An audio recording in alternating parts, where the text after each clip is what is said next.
Hey everyone, I'm Tina, a 28-year-old woman, and I wanted to open up about a recent chapter in my life that brought some closure to a difficult situation involving my husband and in-laws. This all unfolded a few months ago, and the chaos has only recently settled. I'm still grappling with the emotional aftermath, and I believe sharing my story might offer some relief. Flashback to 2 years ago when I made a significant life decision, marrying my then boyfriend Jake. We met through mutual friends and spent 3 blissful years together. Jake appeared to be a fun and caring person, showering me with love. He hailed from a wealthy family, complemented by a high-paying job. Our connection deepened over shared interests, especially our love for travel. As we progressed from casual dating to a serious relationship, my friends applauded him as a great guy, genuinely happy for us. The relationship was smooth sailing. Jake's care knew no bounds. He surprised me with thoughtful gifts, even presenting a new laptop on my college graduation day. Despite his generosity, I hesitated about him covering most expenses. Jake, I'm just a college student. I can't afford to reciprocate in the same way. Let's at least split other expenses, I'd insist. Jake, however, dismissed my concerns, emphasizing his desire to spoil his girlfriend. He argued that many of his friends did the same for their partners. Gradually, I accepted his gestures, but I made efforts to reciprocate within my means. Upon securing a well-paying job after college, I was thrilled to finally return the favor. We transitioned to splitting expenses evenly and contemplated moving in together. "You can move in with me," Jake suggested. "I inherited my house from my grandpa, so you won't have to worry about rent. But let's split other expenses. It wouldn't be fair otherwise." Despite my reservations, Jake reassured me that he wanted to take care of me. However, we agreed to divide other costs more equitably, considering the difference in our incomes. Everything appeared to be going well until I finally had the opportunity to meet Jake's family, who resided in a different state quite far from us. Jake, caught up with work commitments, couldn't join them, so I was left to welcome his parents and sister on my own. Prior to this meeting, Jake warned me about their occasional judgmental nature, offering a vague heads-up without elaborating. He simply advised me to play along and ignore any potentially hurtful comments. Despite my reservations, I approached the situation with optimism. However, any shred of positivity quickly evaporated upon their arrival. When Jake's parents and sister landed, they appeared visibly annoyed, a stark contrast to the warm reception I anticipated. As we gathered for a conversation, it became evident that they held a negative opinion of me. "So you're the woman Jake has been seeing. I didn't expect to find you in this house. Do you even pay rent?" Sandra, Jake's mother, questioned with a disapproving tone. "No, Sandra, I don't pay rent. Jake mentioned that the house is fully paid for, but we split all the bills evenly," I explained, hoping to address any concerns. Sandra dismissed my explanation, asserting, "Just because the house is paid for doesn't mean you can mooch off him. This is his house, not yours. Remember that for the rest of your life." The conversation took an uncomfortable turn, especially with Jake's sister, Cassie, who seemed more interested in glaring at me than engaging in dialogue. When I attempted to include her by asking about her life, she responded with irritation, mentioning her marriage to a wealthy billionaire back home. Despite my efforts to bridge the gap, she waved me off, and Jake offered no support, seemingly aligning himself with his family's sentiments. Throughout their stay, Dave and Sandra continued to criticize me. They disapproved of my spending on makeup and skincare, insisting I shouldn't indulge in such luxuries when not contributing enough to the household. Their suspicion that I was relying on Jake's finances intensified, fueled by Jake's occasional unfounded remarks against me. For instance, he casually mentioned, Tina was a struggling student, even when it wasn't entirely true. When we first met, I found myself covering all the expenses, given that Tina had just started a job that didn't quite support her apparent taste for luxury.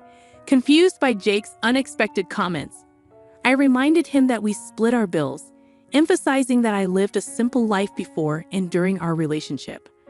I clarified that any luxury items I owned were gifts from him, and I even used to scold him for overspending. However, Jake insisted that his status demanded extravagant gifts, and now I see it was more about him boasting to his friends. Their visit left a bitter taste, prompting me to question Jake about the whole ordeal.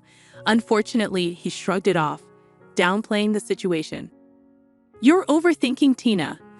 Don't take it to heart. They meant well. What they said was disrespectful. Relax, you're overreacting," he dismissed.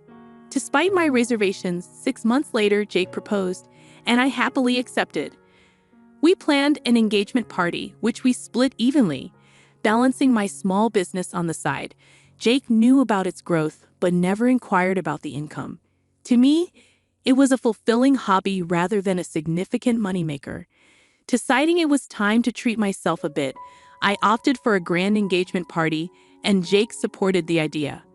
We divided the expenses equally, and I even covered the plane tickets for my extended family to attend. However, on the day of the party, criticism resurfaced. "You shouldn't have splurged so much at this party, Tina. You're draining Jake's account before you're even married. At this rate, you'll end up with a backyard wedding. I thought you were financially irresponsible, but it's worse than I thought," they remarked. I firmly declared to Sandra, "The party was extravagant, but we both agreed to it. I paid my share, and it was your son's idea to include everyone." Tina insisted a lot, and I couldn't say no. "I don't mind spending, but this party cost us a lot," Sandra retorted, accusing me of manipulating Jake into spending money, claiming he just couldn't say no to me. Cassie joined in, asserting that she knew the kind of person I was and that I should have fought better. Frustrated, I excused myself and sought a moment of respite on the venue's lawn, only to find Cassie and her husband Jim laughing at my expense. It felt like my engagement party was unraveling, with Jake oblivious to his family's judgments. Most of his extended family assumed I was jobless, painting me as a dependent fiancé. My mom, perceptive and protective, noticed my distress and approached. Aware of how hard managing finances could be as a single parent, she urged me to reconsider the engagement, pointing out the ongoing mean comments from Jake's family. After the party, I confronted Jake about the situation. He dismissed it as a joke, expressing his love and stating he didn't care about financial matters. However, I reiterated my desire to contribute, especially towards rent, but he brushed off the suggestion. Wedding planning brought more stress, with Jake's parents criticizing my choices and accusing me of bankrupting their son. I defended myself, stating that we were all contributing to the wedding, including my mom. Sandra's response was harsh, accusing me of robbing her son and insinuating that they expected us to empty the bank account for the wedding as well. I calmly addressed Dave's concerns. "I'm not asking for money, Dave. I'm simply letting you know that we can pay for this wedding just fine." On the day of the wedding, Cassie continued her comments on my dress and makeup expenses, despite my clarification that my mom covered those costs. The ceremony proceeded smoothly, but during the reception, Sandra and Dave couldn't resist bringing up my spending habits and accusing me of bleeding their son dry. Despite their negativity, I chose to keep quiet to prevent them from spoiling my special day.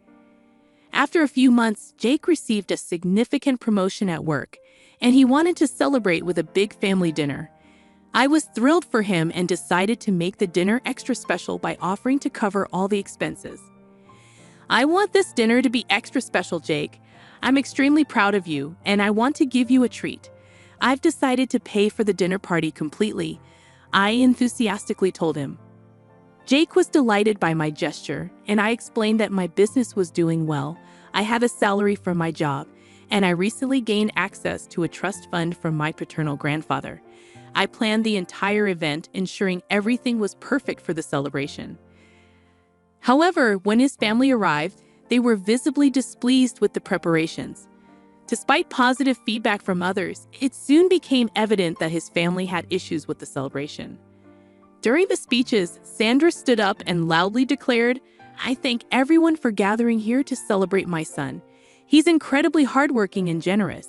He deserves this promotion completely." However, his luck just ended there.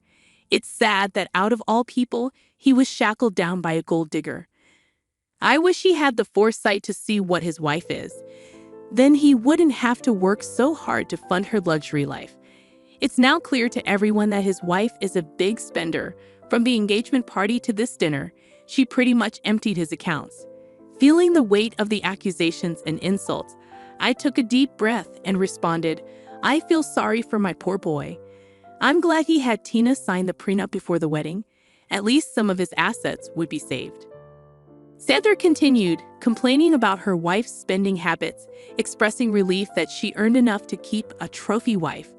Jake joined in, agreeing that he couldn't spend money on himself because there was none left. He remarked that marrying Tina was a mistake, contrasting her with Jim's hypothetical reaction to a gold digger. In shock and frustration, I couldn't hold back any longer. "Do you guys think I am a gold digger?" I asked incredulously, to which Jake added, "Your lifestyle is quite damaging to my bank account." Feeling hurt and misunderstood, I decided to address the accusations head-on. "Since I am such a gold digger to you, let me just show you my bank balance. I guess that will clear things up for you," I declared, revealing my financial standing to everyone.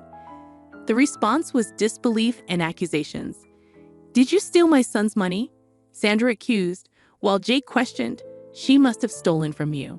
Frustrated, I clarified, "I don't need to steal money from your son. This is all my blood and sweat. Also, I recently got access to my trust fund left to me by my grandfather. I was going to get a bigger house with it and surprise Jake, but I guess that won't be happening anymore." Despite my attempt to set the record straight, Jake suggested, "We can still buy the house. It'll be a lovely gift."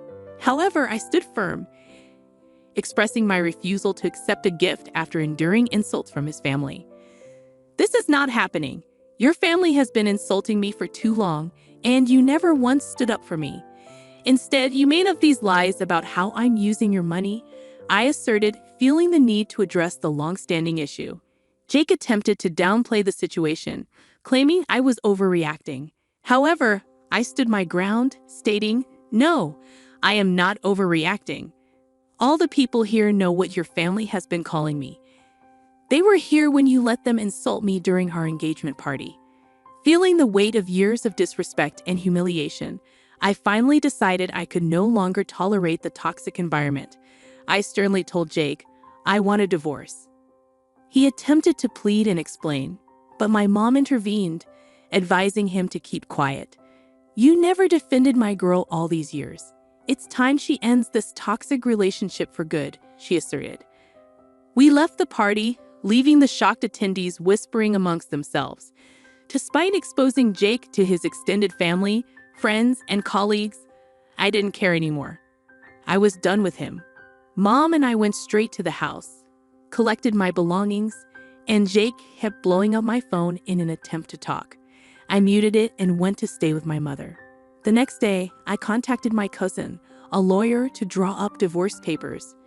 With a prenuptial agreement in place, the split would be straightforward, and I wouldn't have to give him any money, despite having more than him now. Jake and his family showed up at my mom's place demanding to talk.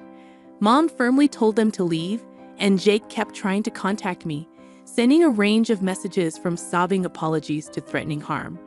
I stored all the recordings, preparing for a potential restraining order.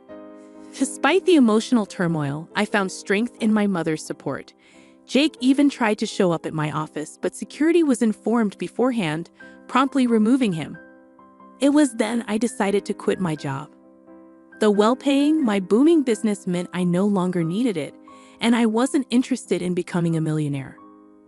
I simply desired a peaceful life with dignity, so I submitted my notice that day and decided to move forward. A week after serving Jake with divorce papers at his workplace, he showed up at my former workplace, only to discover I had already quit. Colleagues informed me about his persistent attempts to send flowers and gifts to my mother's address. We returned the parcels, but the harassment continued, prompting me to contemplate relocation. With my mother's support, I found a perfect house in the next state, offering me a haven away from my ex. Currently awaiting finalization of paperwork, the judge granted a relatively smooth divorce due to the solid prenuptial agreement. During the 6 months of separation, I used the time to gather myself. Once the divorce was finalized, I promptly moved to my new home, changing my number to escape the relentless spam from Jake and his family. I heard Jake's life was in turmoil, blaming his parents for the marriage breakdown. Professionally, he faced a significant setback, with colleagues avoiding him and seniors displeased with the negative publicity in their close-knit community. His parents resorted to spreading rumors about infidelity, but fortunately, these falsehoods failed to gain traction. On the contrary, my life took a positive turn. Focused on enhancing my business and relishing newfound freedom, I started going out and even ventured into the dating scene. Jake's insecurities made me cautious about committing too quickly, but I remain hopeful that with time, I will heal and find someone who truly cherishes me. While Jake's actions caused me pain, the strength gained from overcoming those challenges has propelled me into a brighter future, full of possibilities and self-discovery.